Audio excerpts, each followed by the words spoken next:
ये जो केस हम डिस्कस करने जा रहे हैं, एक 80 वर्षीय बाबूजी हैं जो फूला हुआ पेट, क्या फूला हुआ पेट, अंग्रेजी में क्या कहेंगे? नहीं, एब्डोमिनल डिस्टेंशन करके अस्पताल आते हैं। ये देखिए डायग्नोसिस, पढ़िए क्या लिखा है। Intestinal obstruction cause carcinoma colon old left middle. Old नहीं होगा, ठीक से पढ़िए, ओल्ड लिखा है, फिर से पूरा पढ़िए शुरू से। Intestinal obstruction cause, intestinal obstruction, intestine आंत को कहते हैं। किसको कहते हैं? आंत को कहते हैं। आंतें दो प्रकार की होती है, छोटी आंत और बड़ी आंत। तो आंतों में जब रुकावट आ जाएगी तो उसको क्या कहेंगे? Intestinal obstruction. जब इंटेस्टाइनल ऑब्स्ट्रक्शन होगा तो आंत के अंदर का जो मटेरियल है वो आगे नहीं बढ़ेगा। क्या नहीं बढ़ेगा? आंत में कैसे पदार्थ मूव करता है? ऐसे, ये, ठीक है जी। इसको कहते हैं पेरिस्टालसिस। आंत के अंदर फीकल मैटर, खाना ऐसे करके घुसा, मोटा हुआ, आंत ने उसको आगे पुश कर दिया, फिर आगे पुश कर दिया। तो जब आंत में रुकावट आ जाएगी तो एक स्टेज तक तो खाना जाएगा, आगे नहीं बढ़ पाएगा, तो उसको कह दिया इंटेस्टाइनल ऑब्स्ट्रक्शन। आगे पढ़िए। Cause carcinoma colon old left middle cerebral artery tertiary in front. इन्होंने लिखा कि जो इंटेस्टाइनल ऑब्स्ट्रक्शन है इसका कॉज क्या लग रहा है इनको?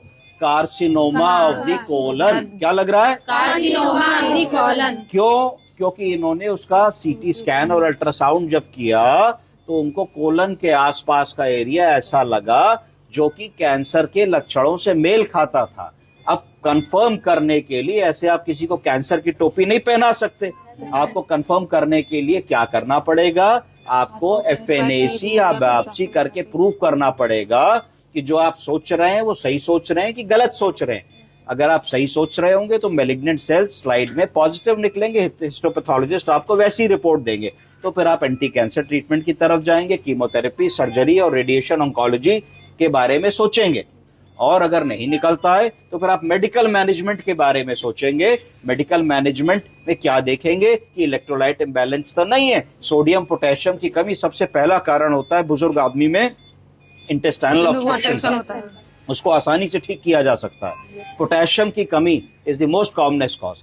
इसके अलावा कई बार ऐसा भी देखा गया है कि ओल्ड एज के लोगों में क्रोनिक कॉन्स्टिपेशन होता है। तो क्रोनिक कॉन्स्टिपेशन है, कई दिनों से ठीक से उनको लैट्रिन नहीं हुई, तो आप कोलोनोस्कोपी करके देखते हैं तो बहुत सारी गांठें फंसी होती हैं, तो मैनुअल इवैक्यूएशन करना पड़ता है। क्या करना पड़ता है? उंगली डाल करके पॉटी की जगह को जेली लगा के साफ करते हैं। तो कई बार ऐसा होता है कि मरीज को स्टूल्स पास हो जाते हैं और मरीज का ऑब्स्ट्रक्शन रिलीव हो जाता है।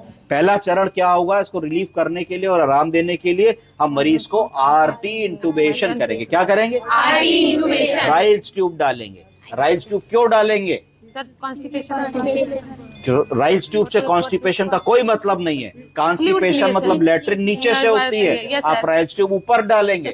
कॉन्स्टिपेशन क्यों कह रहे हैं? डीकम्प्रेशन करेंगे। क्या करेंगे? डीकम्प्रेशन। अगर पेट फूल गया है और लैट्रिन ना नीचे जा रही है ना ऊपर आ रही है, तो आप राइल्स ट्यूब से एक रास्ता बना देंगे और उसको एक बैग से कनेक्ट कर देंगे। तो जो भी गैस्ट्रिक कंटेंट है, बाइल है, गैस्ट्रिक जूसेस हैं, बचा हुआ खाना है, मल है, वो चीज नाक के रास्ते से निकल करके आपके यूरो बैग में आ जाएगी। तो आपको पहला पता लगेगा कि पेट में कुछ था कि नहीं। अगर है तो भी पता लगेगा, नहीं है तो भी पता लगेगा, प्लस मरीज को तुरंत आराम मिलेगा। अगर कुछ